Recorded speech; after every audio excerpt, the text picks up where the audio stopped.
కే fertility అమ్మ అనే పిలుపుకు శ్రీకారం చుట్టండి. పొందండి ఉచిత మొదటి కన్సల్టేషన్, మొదటి స్కాన్. సంప్రదించండి 88807474. ఇంద్రా సినిమా తర్వాత అసలు back to back block buster సినిమాలు ఇచ్చిన మీకు నెక్స్ట్ ఏ హీరోకి రాస్తారా కదా అని అనుకుంటే అప్పుడు ఇండస్ట్రీకి కొత్తగా పరిచయం అవుతున్నటువంటి అల్లు అర్జున్ గారికి మీరు కథ ఎందుకు రాయాల్సి వచ్చింది?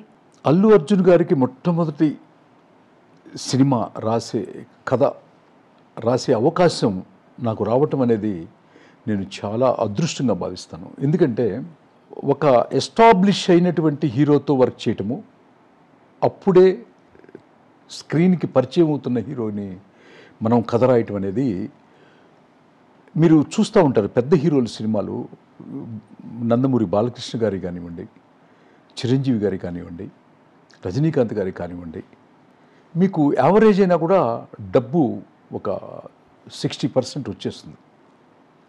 ఫ్లాప్ అయితే మినిమం 40% వస్తుంది. సో జీరో ఉండదు.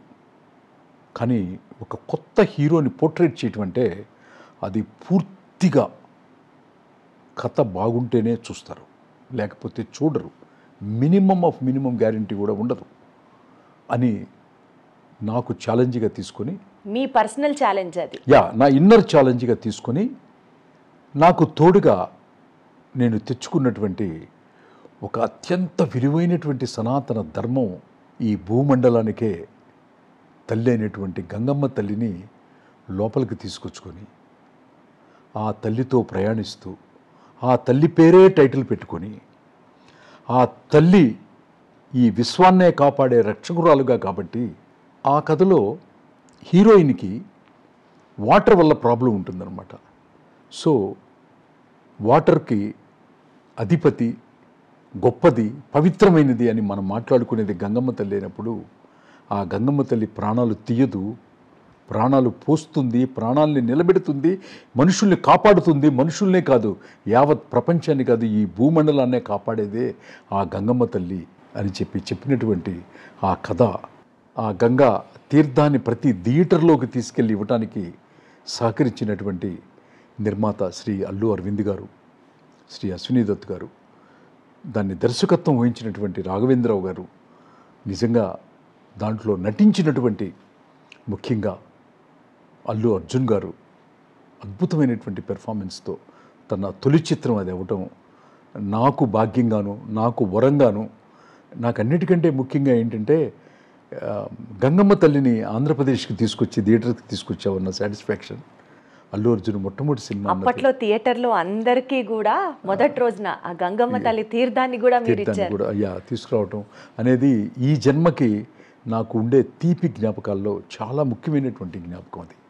అల్లు అర్జున్ హీరోగా ఇంట్రొడ్యూస్ చేయటం అన్నది ఇది. ఇప్పుడు మీరు ఎవరి పేర్లు అయితే ప్రస్తావించారో ఒక్కొక్కళ్ళుగా వాళ్ళ గురించి మాట్లాడుకుంటూ, సినిమా పరంగా చూస్తే మీదేమో ఫుల్ మాస్, రాఘవేంద్రరావు గారిది దర్శకత్వంలో ఆయనకంటూ ఒక విభిన్నమైన శైలి ఆయనకుంది. ఈ మాస్ యాటిట్యూడ్ ఇన్ ద ఫిల్మ్ని ఆయన ఏ స్టైల్లో అడాప్ట్ చేసుకొని, గంగోత్రి చూస్తే తిరిగి మళ్ళీ ఇప్పుడు మీరు చెప్పినట్లుగా ఒక సాఫీగా, ఒక క్లాస్గా, ఒక హాయిగా వెళ్ళిపోయే ఒక కథ, డెఫినెట్లీ చాలా ఎమోషన్స్ దాని చుట్టూరా తిరిగినాయి. అంటే మీ స్టైల్ని ఆయన స్టైల్లో ఎలా అడాప్ట్ చేసుకొని సినిమా బయటకు వచ్చింది? ఒక్క మాటలో అడగాలంటే మీకు రాఘవేంద్రరావు గారికి ఉన్న ఆ చైన్ రిలేషన్ గురించి తెలుసుకోవాలనుకుంటున్నాం. అన్నిటికంటే ప్రధానంగా రాఘవేంద్రరావు గారు మా చిన్న వయసులో మేము చదువుకునేటప్పటి దగ్గర నుంచి కూడా ఆయన చాలా పెద్ద మాస్ డైరెక్టర్. ఆయన క్రియేట్ చేసిన చరిత్రలు ఒక పెద్ద పుస్తకం రాయొచ్చు. అట్లాంటి రాఘవేంద్రరావు గారు నన్ను 3 హీరోలతో కలిపి ఒక కథ రాయమని అడిగారు. యాక్చువల్గా అది మాట్లాడుకుంటూ పోతే చాలా టైం పడుతుంది. సో ఇప్పుడు గంగోత్రి వరకు చెప్పేస్తాను. అంత పెద్ద డైరెక్టరు తన 100వ సినిమాని పెండింగ్ పెట్టుకున్నారు. తన 100వ సినిమా చేయాలి. ఆయన నాతో ఏమన్నారంటే, తమిళ్లో ఒక డైరెక్టర్ గారి పేరు చెప్పారు, కేరళలో ఒక డైరెక్టర్ గారి పేరు చెప్పారు, వాళ్ళు కూడా 100వ సినిమా చేసిన వాళ్ళు. తెలుగులోనూ ఒక డైరెక్టర్ గారి పేరు చెప్పారు, 100వ సినిమా డైరెక్టర్లు చేసిన వాళ్ళు. సో వాళ్ళవి సరిగా ఆడలేదు చిన్ని కృష్ణ, చాలా పెద్ద ఫ్లాప్ అయినాయి. సో నాకు భయంగా ఉంది నా 100వ సినిమా. నాకు చాలా నర్వస్గా ఉంది అని 3 హీరోలతో కథ చేయమని నన్ను అడిగారు. శ్రీ చిరంజీవి గారు, శ్రీ వెంకటేష్ గారు, శ్రీ నాగార్జున గారు. చేసి చెప్పాను ఆయనకి. ఆ టైటిలే త్రివేణి సంగమం. అక్కడ కూడా మన సనాతన ధర్మం ఇప్పుడు మళ్ళీ కుంభమేళ జరిగిన ప్లేస్. 22 సంవత్సరాల క్రితం రాఘవేంద్రరావు గారు నాకు ఒక పెద్ద డబ్బు అడ్వాన్స్ ఇచ్చి ఈ మహాకుంభ గురించి ఆ రోజుల్లో నేను రాసినటువంటి కథే త్రివేణి సంగమం. చాలా బాగా నచ్చింది డైరెక్టర్ గారికి. అద్భుతం. 3 హీరోలు కలయిక, ఇండివిజువల్ క్యారెక్టరైజేషన్స్, వాళ్ళ 3 కలిసిన తర్వాత చేయబోయే పని అన్నీ చాలా బాగా నచ్చినాయి. అది ఎందుకో మిస్ఫైర్ అయింది. సో మిస్ఫైర్ అయినంత మాత్రాన ఆయన ఏమన్నారంటే నాతో, పర్వాలేదు చిన్ని కృష్ణ, నువ్వు నిమ్మకాయ మీద కథ రాయి, నేను తీసేస్తాను, నువ్వు దేని మీదైనా రాయి, నేను తీస్తాను అన్నారు. అంత పెద్ద దర్శకుడు ఆ మాట అంటే నాకు ఎప్పటి నుంచో అల్లు అర్జున్ నా మనసులో వాళ్ళ ఫ్యామిలీతో నేను చాలా దగ్గరగా ఉండటం కానివ్వండి, లేకపోతే ఇందిరా చేసినప్పుడు దగ్గర నుంచి అరవింద్ గారింట్లో, అక్కడ చెన్నైలో, ఇక్కడ చిన్నప్పటి నుంచి చూసి పెరగడం, ఇవన్నీ ఎక్కడో అల్లు అర్జున్ని దృష్టిలో పెట్టుకుని గంగోత్రి రాయటం జరిగింది. కథ ఓకే అయిపోయి చెప్పిన తర్వాత హీరోని నేనే రివీల్ చేసి నేనే డైరెక్టర్ గారికి నా కూతురు పల్లవి నాయుడు పుట్టినరోజు తాజ్ బంజారా హోటల్లో గ్రాండియర్గా సెలబ్రేట్ చేసి అక్కడ చిరంజీవి గారు, బాలకృష్ణ గారు, ప్రకాష్ రాజ్ గారు, పరచూరి బ్రదర్స్, అశ్విని దత్ గారు, అల్లు అరవింద్ గారు అందరి సమక్షంలో ఆ హోటల్లో కింద నా రూమ్లో అల్లు అర్జున్ని 414లో పెట్టి ఎవరు హీరో అన్న క్యూరియాసిటీని బ్రేక్ చేసిన రోజు.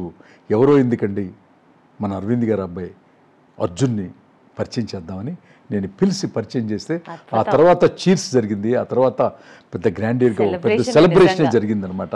అది నాకు నా జీవితంలో ఎప్పటికీ మరుపురాని ఒక సంఘటన, ఇన్సిడెంట్.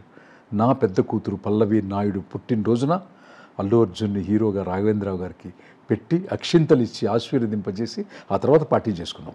సో ఇప్పుడు మీరు లాంచ్ చేసినటువంటి హీరో అల్లు అర్జున్ గారు ఇవాళ రోజున is a pan India star, highest remuneration తీసుకుంటున్నటువంటి ఒక హీరో.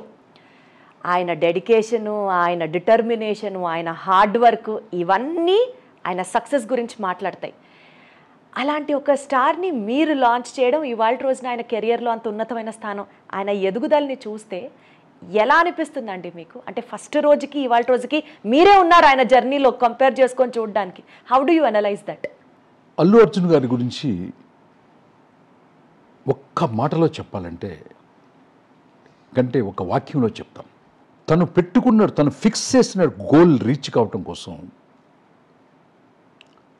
ఎంత కష్టమైనా పడే మనస్తత్వం, నిరంతర నటన వ్యవసాయదారుడు అతను. ఇంత బాగా చెప్పారు. నటన మీద వ్యవసాయం చేస్తాడు నిరంతరం. ఇప్పుడు మనం ఇంటర్వ్యూ జరుగుతున్నప్పుడు కూడా అక్కడ వ్యవసాయం చేస్తూనే ఉంటాడు.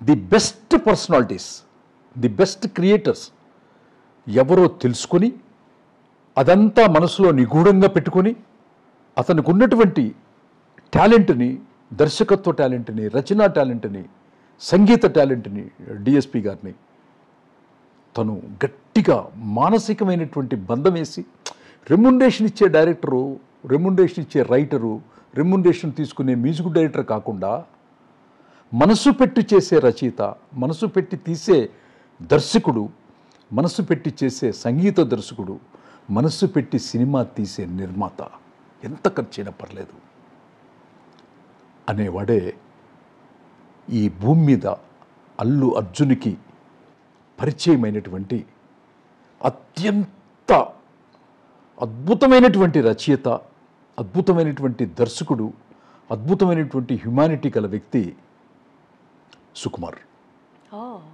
దర్శకుడు సుకుమార్, రచయిత సుకుమార్.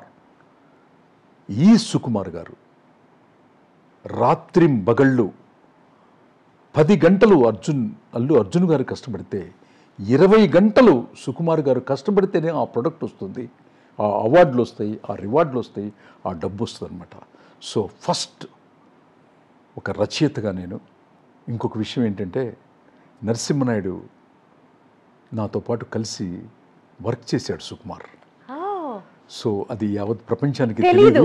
ఫస్ట్ టైం తెలుస్తుంది, వింటున్నాను అసలు. చెప్తున్నాను. సో అక్కడ నాకు ఎలా ఉంటుందంటే వీళ్ళిద్దరు కలయిక, నేను ఎలా చెప్పాలి, అల్లు అర్జున్ ఫస్ట్ సినిమా నేను రాసి నాతో పాటు వర్క్ చేసి, నా అసిస్టెంట్ నాతో పాటు వర్క్ చేసి నాకే ఎన్నో నేర్పించినటువంటి సుకుమార్ అంటాను.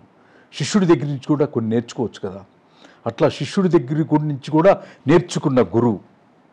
వాళ్ళిద్దరూ కలిసి పనిచేసి ఇవాళ ఒక ఎవరెస్ట్ శిఖరంలాగా భారతదేశ చలనచిత్ర పరిశ్రమలో ఉన్నటువంటి రికార్డులన్నీ కూడా తీసుకొచ్చి ఆంధ్రప్రదేశ్కి నేషనల్ అవార్డు కూడా తీసుకొచ్చి ఇక్కడ పెట్టారంటే, చిన్నవాళ్ళు కాబట్టి నాకంటే మనస్ఫూర్తిగా అభినందిస్తున్నాను, ఆశీర్వదిస్తున్నాను.